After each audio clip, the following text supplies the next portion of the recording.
Bonjour à tous. La vidéo d'aujourd'hui va être assez dure à tourner pour plusieurs raisons. J'ai j'ai été trahi par un ami. Quelle pourrait être la pire conséquence de l'ouverture d'un fichier?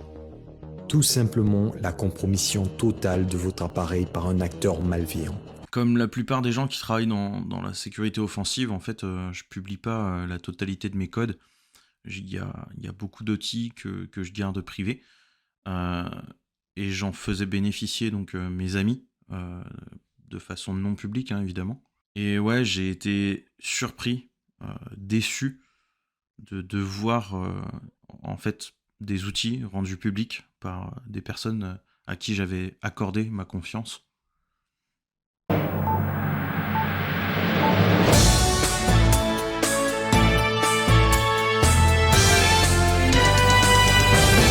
Flash Info.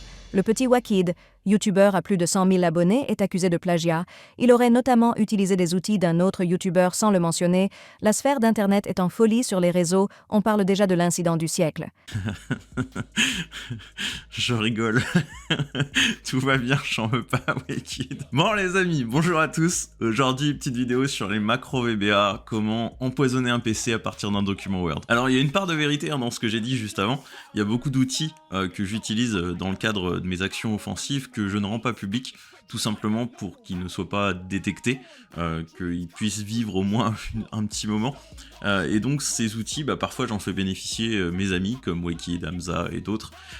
Et Wakid a publié une vidéo donc sur une macro VBA qui est basée sur Dictobfuscation, un outil sur GitHub que j'ai publié récemment. Alors évidemment il a fait ça bien, c'était juste une vidéo teaser, il n'a pas divulgué les sources. Bref, je lui en veux pas du tout.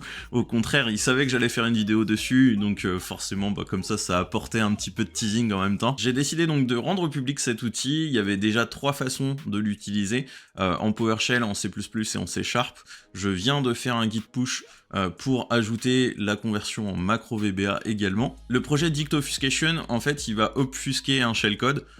En interne, moi je l'utilise avec des shellcodes Avoc, mais vous pouvez l'utiliser avec tout autre serveur C2. Et plutôt que d'obfusquer votre shellcode avec des opérations type XOR, AES, RC4, et bien en fait ça va tout simplement prendre des mots du vocabulaire anglais, 256 mots exactement, et remplacer en fait chaque valeur hexadécimale de chaque byte de votre shellcode par un mot-clé qui lui sera associé. Donc du coup c'est de l'association de mots.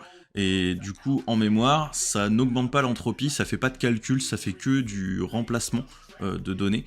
Donc du coup, ça permet d'être un petit peu moins détecté par les antivirus et EDR. Pour installer le dépôt GitHub, c'est tout simple. On fait simplement un git clone. Et ensuite, quand on va dans le répertoire, eh bien, on voit qu'on a le encode CPP, encode CS, encode PSH et encode VBA. Et donc, on peut encoder notre shellcode au format VBA. Et ensuite, on n'a plus qu'à copier-coller dans notre fichier Word. Et donc si on passe à la démo, ici j'ai mon fichier macro, je vais dans affichage macro, j'ouvre la macro locale. Ici j'ai donc tous mes bytes qui sont obfusqués avec mes mots du dictionnaire, mon dictionnaire d'association, et ensuite tout en bas, je vais retrouver un virtual alloc pour allouer de la mémoire, RTL move memory pour copier mon shellcode à l'intérieur et un create thread pour l'exécuter. Ici, j'analyse avec EZ, on voit que ma macro n'est pas détectée. Aujourd'hui, on est le 9 mai 2025, comme je vous l'ai dit, ça fonctionne encore en Red Team pour moi. Je l'ouvre avec Word, j'active le contenu.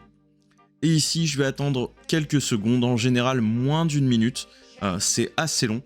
Et donc, une fois que notre shellcode est exécuté, je peux interagir avec mon beacon. Ici, j'exécute la commande whoami pour récupérer en tant que quel utilisateur je suis actuellement connecté et l'ensemble de ses droits. J'attends quelques secondes et je vais récupérer donc ces privilèges. On voit que EZ ne réagit pas du tout, tout est bon. Et donc si j'attends encore quelques secondes, je vais récupérer le résultat de ma commande whoami avec l'ensemble des privilèges de mon utilisateur actuel. Voilà, c'est une vidéo vraiment très courte. Je voulais simplement donner un peu de visibilité au projet, vous le faire connaître. Personnellement, je l'utilise dans mes missions Red Team. Ça permet, là, comme on l'a vu dans la démo, de contourner pas mal d'antivirus, notamment EZ, qui est un antivirus next-gen avec un anti-botnet. Donc on voit que ça fonctionne. Donc n'hésitez pas à faire vos retours, à participer à l'amélioration du projet également, je suis complètement ouvert là-dessus. J'en profite pour vous passer l'info, je serai au salon Le Hack le 28 juin, pas de conférence cette année, je viens juste pour prendre des bières.